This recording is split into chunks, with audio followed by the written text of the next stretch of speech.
Hey everybody, thank you for sticking around. I've taken 3 challenges from that. So first, anyone who has the UN Secretary General on speed dial, please can I get the number? Second, we need thousands more. Well, I think I'm going to talk about that. And the third is if my voice can last the next 10 minutes, I think I've done well. I'm feeling rather hoarse. Thank you for sticking around. As we bring this year's conference to a close, I'm just going to take a few moments, if I may, to look back, but also to take us forward. So 10 years ago, as Margaret was saying, employee ownership was really just an idea on the edges of the economy. It was a promising concept. There were a handful of pioneers. We were a small but determined community. And since then, we've seen extraordinary progress. The numbers of employee-owned businesses have more than tripled. Every year, more leaders are choosing employee ownership as their preferred route for succession, for resilience, and for growth. And as we've seen over the past 2 days, we have built a fantastic community who know how to have a lot of fun. And we're all rooted in one very simple but powerful idea, that when people have a stake and a say, businesses perform better and society does too. Looking back at this decade of people-powered growth has given us huge amounts of pride, but also valuable insight into what works and what doesn't, but also what's needed next.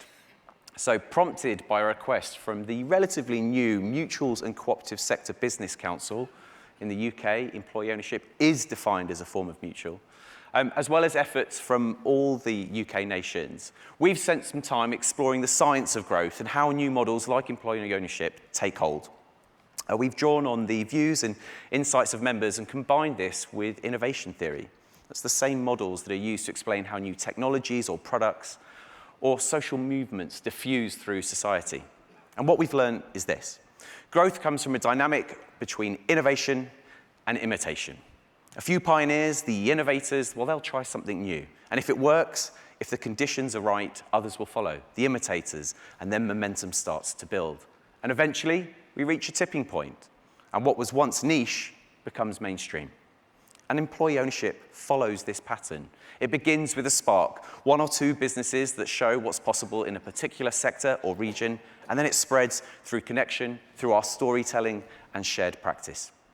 That visibility, that captures attention. It creates curiosity. It encourages others to ask, well, could this work for us?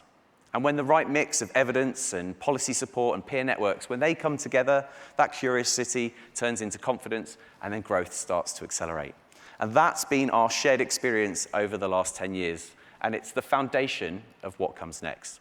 Because we know what drives this process. It's the evidence, it's the stories, it's the data, it's the examples that spark imitation, helping others see themselves in the employee ownership model. Policy, well, that removes the barriers, and we'll come back to that in a moment. And peer support, well, that reduces the uncertainty. It gives businesses the reassurances that they need to follow the path that others have taken successfully. So using this learning, we've built a forecast for what we believe is achievable over the next 5 years. Our ambition is bold, but grounded. A target of 7,500 businesses with a stretch target of 10,000 employee-owned businesses by 2030. And that's a 300% increase on today, representing around 700,000 employee owners across the UK, meeting your challenge head-on, I believe, James. As I said, it's an ambition rooted in clear evidence of what employee ownership delivers and what we've hopefully all experienced throughout this conference. That for employees, it means better work, greater well-being, and a genuine voice. For business, it means strong productivity, higher performance, and long-term stability. For our communities, it means that jobs and wealth are retained locally and legacies are protected. And for the UK economy, it means a fairer, more inclusive, and more resilient foundation for future growth.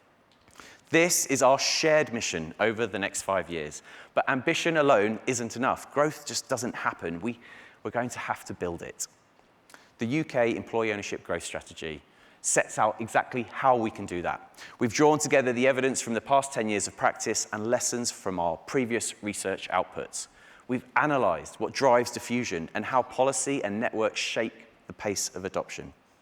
So working with our partners at the White Rose Employee Ownership Centre, we've mapped the existing UK EO sector and analysed the spread and the depth of adoption across our sectors and our regions.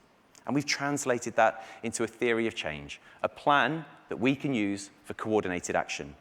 And there are two sides that I'll just talk us briefly through that we will follow. First, we need to continue to grow the sector. We need to support as many businesses as we can to transition and become employee-owned. And second, well, we need to unlock the full potential of all employee-owned businesses, helping them to perform, to innovate, and influence others. Sounds simple. But to achieve this, we think we need to work on two levels. Policy influence, well, that will continue to shape the environment that is needed for EO to thrive. So that means working with government to future-proof the models that we rely on, to raise awareness nationally, to unlock access to finance, and to embed EO in local growth and industrial strategy. And then there are targeted interventions. That's the work that will help stimulate and accelerate growth when the conditions are right. That means focusing on areas where there is momentum. So maybe sectors like manufacturing, professional services, and construction. But it also means seeding innovation or clearing away the barriers in high-impact sectors like health and social care. It means doubling down on the regions where we've got clusters forming so we can help strong local groups reach that critical mass. And when that happens, growth's really going to start to take off. Because when as a sector we reach critical mass, growth will accelerate. And when employee ownership becomes normal in one place or industry, we've seen that others follow. And this is how we'll move from innovation to imitation, from pioneers to EO being fully mainstream. So as well as providing a shared framework for the sector, this strategy also marks an important step for the EOA. It moves us beyond membership. It takes us out of that space, but it's powered by the power of this community. It draws on the insight, the expertise, and the generosity of our members, from the small SMEs to some of the UK's best-known brands. And it's the EOA's role to connect, to convene, and catalyse, to bring together the evidence and voices, to support the professionalisation of practice and set new standards, to influence policy and strengthen that ecosystem. It's to help you, all of our members, achieve more collectively than any of us could alone. That's the power of people-powered growth in action. And so today, as we launch the strategy, I just want to extend a final invitation, an invitation to everyone in this room to be part of the next chapter. And there are 4 simple ways you can get involved. First, you can tell us what you think. So in January, we're going to be launching a member survey. Please get involved. This is your chance to tell us how we should deliver the growth strategy, to share your ideas on where we might want to focus. You can join the conversation on the EO Hub. Please ask questions, share suggestions. Second, we need you to be our EO champions. We're creating advocacy packs that will launch in the spring to help you champion employee ownership in your networks, in your sector, in your regions. These will include practical tools, so templates of press releases, talking points, perhaps letters to your MP, everything you might need to help amplify the employee ownership message. Third, we've got to continue to celebrate EO excellence. So if you could join us for the 2026 EO Day and UK EO Awards to share your stories, that would be brilliant. Now, some of you have already made pledges in the EOA postbox, and we're going to be posting those back to you in a few months' time to check on your progress. Because when we celebrate what's working, we'll inspire others to follow, and that's how imitation begins. And then fourth, we really need to continue to strengthen these connections, and I hope that this conference has provided the space to do that. The EO Hub is another area where you can meet peers, connect peers, and build those relationships to continue to drive growth. We can also open up together. We can work to open up new access to new networks and to showcase and profile employee ownership as a new and ideal opportunity.